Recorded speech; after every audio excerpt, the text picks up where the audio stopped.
DeFi 1.0 está morrendo, isso você provavelmente já entendeu.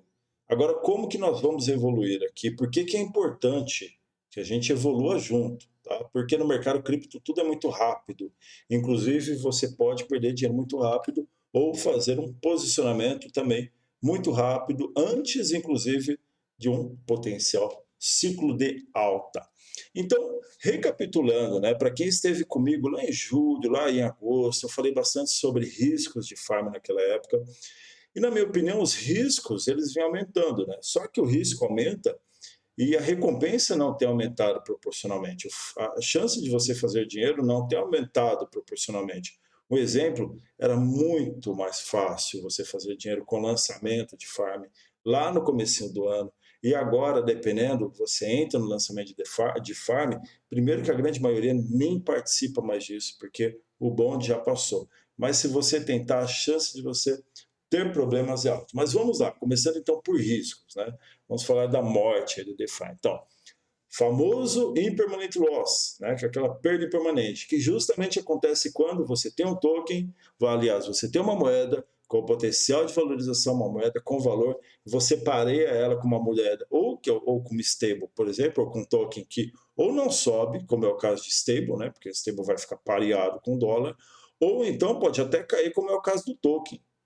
Legal? Então imagina assim, você tem Bitcoin, você tem BNB, você tem Ethereum com potencial de valorização, e você vai lá e pareia com um token de uma farm aí qualquer, né? E qual que é o problema dos tokens de farm? A maioria, inflação, pressão de venda, tende a desvalorizar porque justamente ele não tem um objetivo, né, em si, além de servir na maioria das vezes como recompensa. Além disso, os famosos rug pulls, né, que são os golpes aplicados pela própria time, pela própria equipe por trás da plataforma, os riscos externos, né, que são os riscos de ataque, de roubos, e a princípio, até então, a alternativa para pelo menos os problemas de impermanent loss era a questão de pool, né, de você não ter farm, de você não colocar LP, não fazer o par, você colocar somente um token separado. Mas ele não resolve os problemas de plataforma, né? E o que que nós temos tido também nesse período? Então imagina assim, do começo do ano até agora, né, 2011,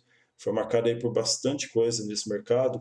E o ponto também que aconteceu com esse aumento, né, da quantidade de farms, da quantidade de redes que suportam DeFi, é que ao mesmo tempo em que nós tivemos um mercado mais acessível, o mercado ficou mais inseguro. Então, olha aí uma fotinha, um print que eu tirei lá do calendário do Rugdoc, né? Então, Binance Smart Chain, Phantom, Avalanche, Polygon, aquele monte de farm ainda sendo lançado, né? Estou citando as principais, mas aquele monte de farm sendo lançada. Eu não conheço mais quem fique tentando entrar em farm. Eu não conheço, eu realmente eu vejo até um certo desuso, até, por exemplo, no Rugdoc, porque o tanto de coisa que acaba tendo risco de entrar, quer dizer, é mais fácil simplesmente evitar, gente. É mais fácil simplesmente deixar de usar, deixar de prover a liquidez, não concorda? Do que você ficar lá entrando 90%, 80%, 50%, sei lá, dando problema. E é isso que o mercado sentiu. Tá? Outra coisa, grande parte sem utilidade, como eu mostrei também na época, que um dos grandes problemas de token é a sua falta de utilidade. O token ele serve para ser vendido. Fora isso, você vai fazer o quê? Vai ficar rodando token, né? Vai ficar comprando token, segurando token, que já está ali acumuladíssimo na mão de baleia, acumuladíssimo na mão de todo mundo que entrou antes de você. Né? Então não tem utilidade em grande parte. Então, cópias de cópias de cópias, são forks de forks de forks de forks que não acabam nunca. E hoje em dia a maioria não se dá nem o trabalho de parecer real, de parecer que é algo que vale a pena entrar, como é o caso aí desse print, mas não é nem só de hoje em dia, já tem de meses isso, né? Os tokens antes desvalorizavam com inflação após farms começarem. Hoje em dia, sequer eles pagam taxa de depósito, porque você vai lá colocar um stable, por exemplo, para farmar, você paga 2% de taxa sobre o stable, hoje você não recupera nem esses 2%, dependendo. E além disso, né, gente, exploit nos auto-compounders também é um negócio seríssimo. Né? Então, Bunny, só como exemplo, Bunny, que está muito relacionado a PancakeSwap, teve exploit, AutoShark, relacionado a Pantera, teve exploit, ApeRocket, relacionado a ApeSwap, teve exploit, mais recente, Green Finance, relacionado ao Thumb Finance da Phantom, teve exploit, e o Autocompounder são uma parte que puxa muito o TVL, sustenta muito o market cap desse ambiente de farm tradicional. Mas não adianta, é um risco, quer dizer, você já tem um risco inerente a estar aqui no ambiente de farm, inerente a estar farmando, seja em PancakeSwap, seja em ApeSwap. Além disso, você vai colocar num autocompounder esperando que vai compensar, mas você acaba tendo um risco de mais uma camada de fraude, mais uma camada de problema. E isso não é reservado a pessoas pequenas, né? A peixe pequeno. Não vamos lembrar, não vamos esquecer nunca. Sempre cito como exemplo nosso queridíssimo Mark Cuban, né? Lá com o Iron Finance, que aconteceu no primeiro semestre de 2011. Dizem até hoje, tem quem fale, que esse Iron Finance não foi o exploit, porque o ponto, né, que eles passaram para o mercado é que tinha sido exploit, mas tem quem diga que não foi, que foi uma fraude interna. E as certificações, né, gente? No meio disso tudo, talvez foi quem mais ganhou dinheiro, porque tem certificadora que até agora, mesmo com toda essa lambança do mercado, continuam continuam ganhando muito dinheiro. Tem certificadora por aí que tem agenda fechada ainda por um ano lá para frente, né? E adiantou? Tá até um exemplo aí que eu fiz também vídeo meses atrás sobre Vault Finance, né? Exemplo dentre muitos outros, hack mesmo com certificações. Tudo bem que essa lista aí que você está vendo é uma lista atualizada, mas na época também do hack que eles sofreram, eles tinham mais de 10 certificações, se eu não me engano. Tá?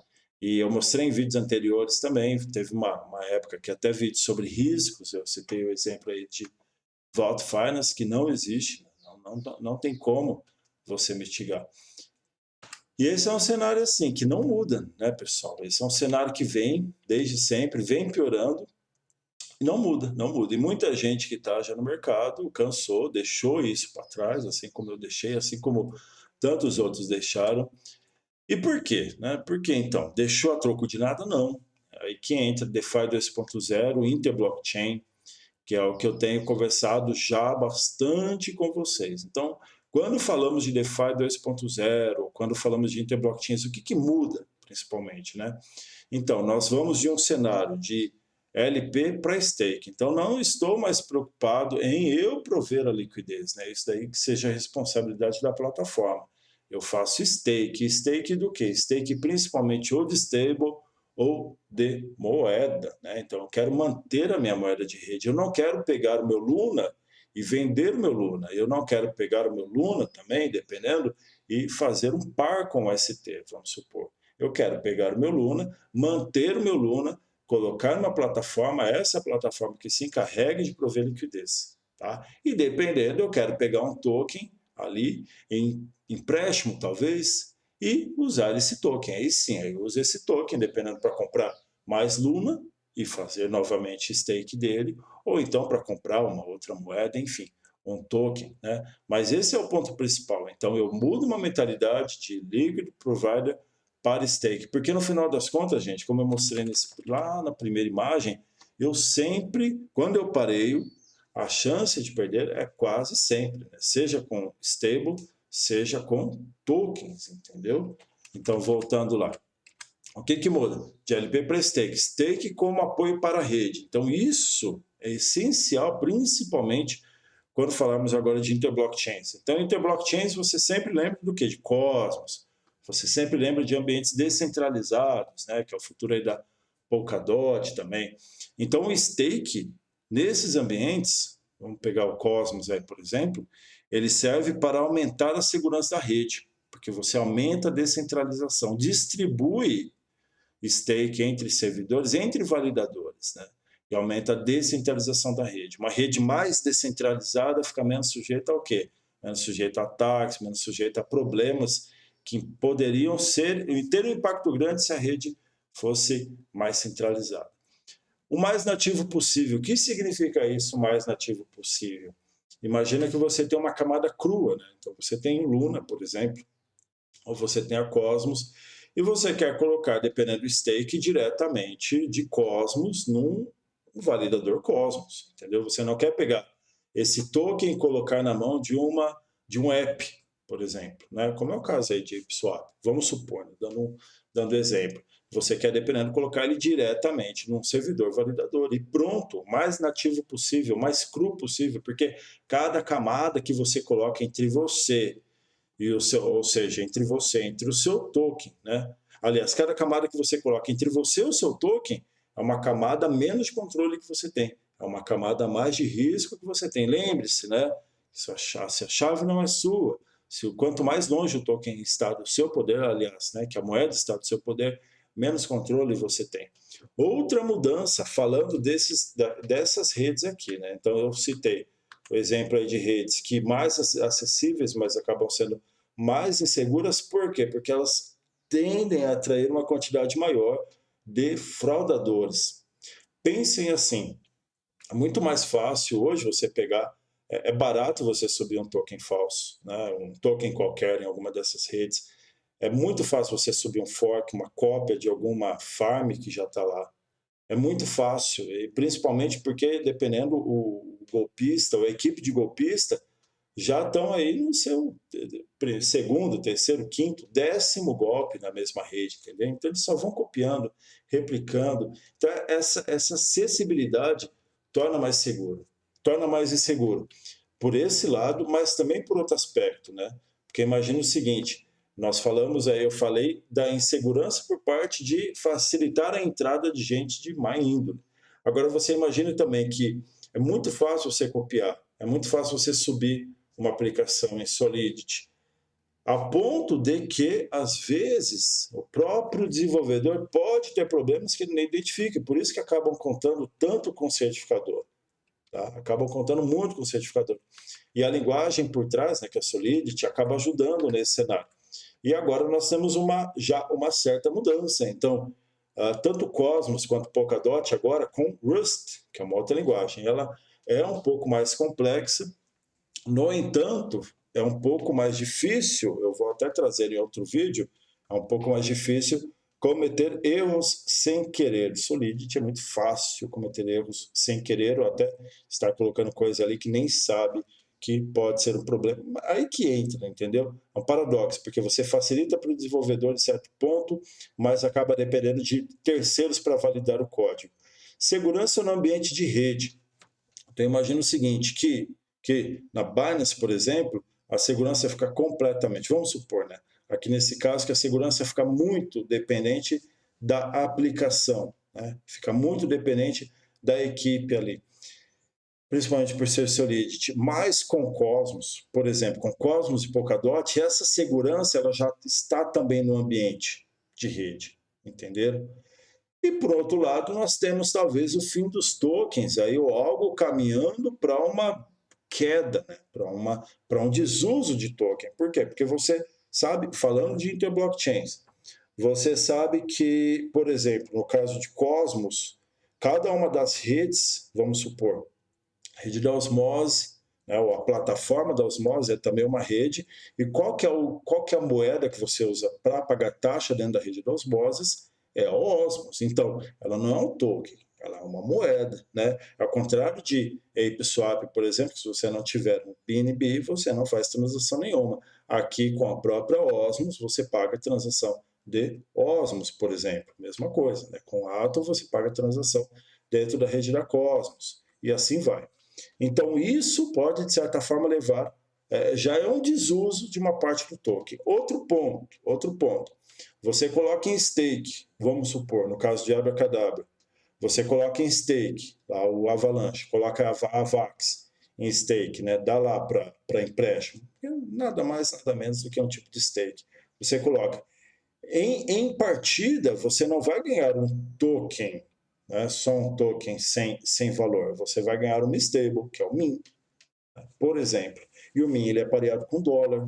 Então você não está pegando algo. E outra, o MIN, mesmo ele sendo pareado com dólar, se ele continuar em um ou não, isso não afeta a flutuação do seu AVAX. Então, o seu AVAX pode subir livremente, porque ele está solto, né? Ele não está pareado. E na sua mão tem um MIN que, em compensação, não vai variar de preço. Então, você sabe que você pegou 10 emprestado e você vai devolver emprestado, independente se o seu AVAX que você colocou valia 100 e quando você for pagar o MIN, estiver valendo 1.000. Entenderam? Então, com isso, a gente vai tirando a utilidade de ter que comprar token. Né? Esse negócio de token para tudo, compra a banana daqui, compra não sei o que dali, compra pinguim daqui, compra não sei o que dali, né? Esses tokens que simplesmente surgem, que simplesmente brotam, né? Eles tendem, na minha opinião, a ter um desuso, justamente em contrapartida a um aumento da quantidade de moedas, juntamente com o aumento da utilização de stable. Aí que entra, né? Inclusive aquele fundamento lá que eu apresentei no vídeo sobre Terra Luna, que é o que vocês estão vendo aí no print. Entenderam? Então, recapitulando, coisa rápida, tá? Porque o vídeo já ficou longo. Então, Mod DeFi, na minha opinião, fundamentos para isso. Risco, que já não está valendo mais a pena, na maioria das vezes, cada vez mais difícil você fazer dinheiro, muita coisa antes que dava até alguma chance, hoje já não dá mais.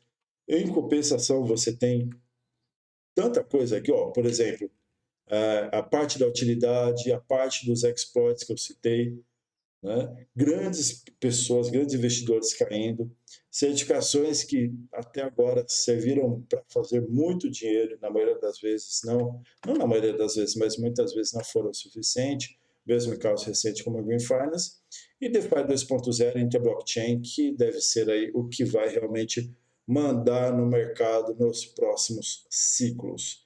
Então tá bom? Espero que você tenha gostado desse vídeo. Ficou alguma dúvida? Eu sei que o conteúdo talvez seja um pouco pesado, mas deixa aí o seu comentário se ficou alguma dúvida, se você tem alguma crítica, dúvida, sugestão, elogio. Deixa aí no comentário. Tá bom? Espero que você tenha gostado desse vídeo e um grande abraço.